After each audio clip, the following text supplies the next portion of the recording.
After we broke the news about the longest serving sheriff in the country not running for re-election, one of his former deputies announced he wanted to run for his seat.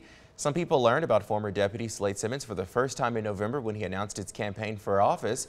Covering this election for Houston County Sheriff's Office, next sheriff is our morning reporter Fariha Abrar.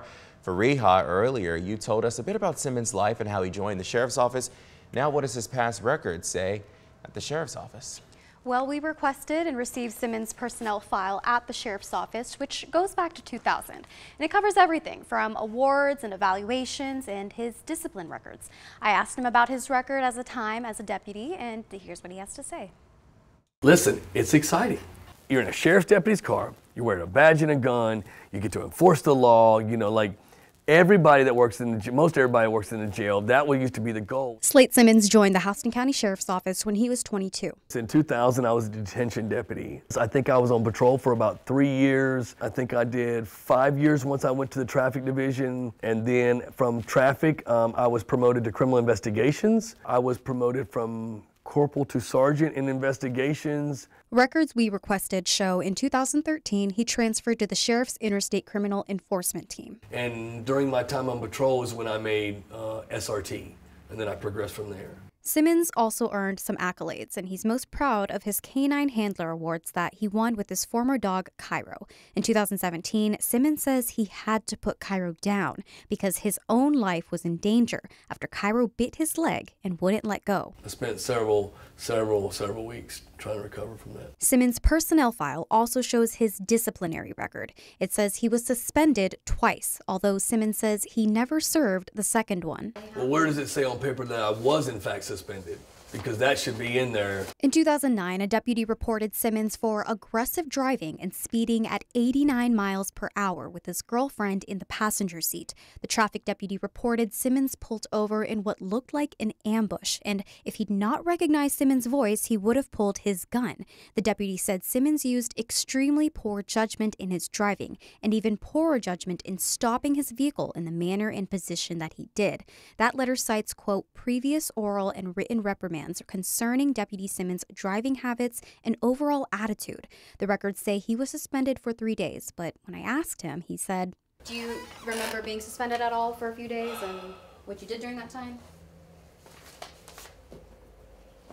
I mean, it was a long time ago, so I don't, but I mean, if it's on there's no worries. I mean, if Colonel McGee says I was suspended for 3 days, and of course you cannot appeal that, so be it. I don't dispute that at all, because the fact of the matter is I was speeding, I was in the wrong, and I deserve to be reprimanded for that infraction.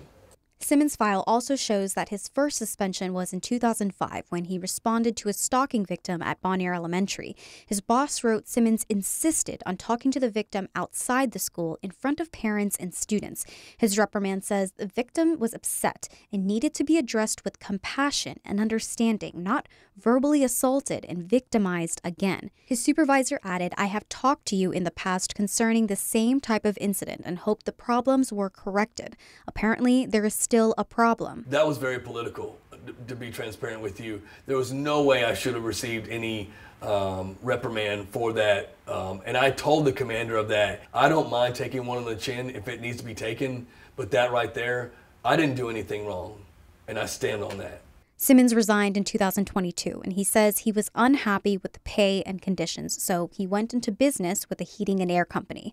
Now he says he wants to come back to make a difference. I always try to take time to improve myself. I mean, throughout my entire sheriff's office career, through the private sector, whatnot. So, things are going to happen.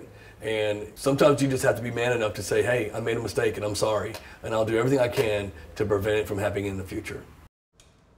To learn more about Simmons' background, you can find this article on 13WMAC.com. Also running for Sheriff of Houston County, District Attorney Will Kendall, Lieutenant Matt Moulton, and Little League leader Jimmy Dunn running as Republicans. Their party primary is May 21st. Arthur Willis is the only Houston County Democrat who's qualified. Great reporting, Fariha. Thank you. Well, there will be a sheriff's candidate forum this Thursday. People who attend will hear from Sheriff Hopefuls, Jimmy Dunn, Will Kendall, Matt Moulton, and Slate Simmons. They are running to replace the longest-serving sheriff in the country, Colin Talton, who is retiring. The forum is on PV Road in Byron from 7 to 9 p.m. on Thursday. Well, we want to hear what matters to you this election cycle with our 2024 Listening Lab. And our first stop is the Cherry Blossom Festival. You can stop by the Listening Lab anytime between 11:30 a.m. and 1 p.m.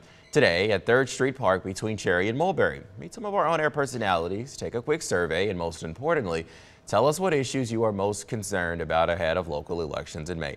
We'll take your thoughts straight to the candidates. If you can't make it out, join us tomorrow in 3rd Street Park or take the survey online at 13wmaz.com. We can also send the link directly to your phone. You can text LAB to the number on your screen, 478-752-1309.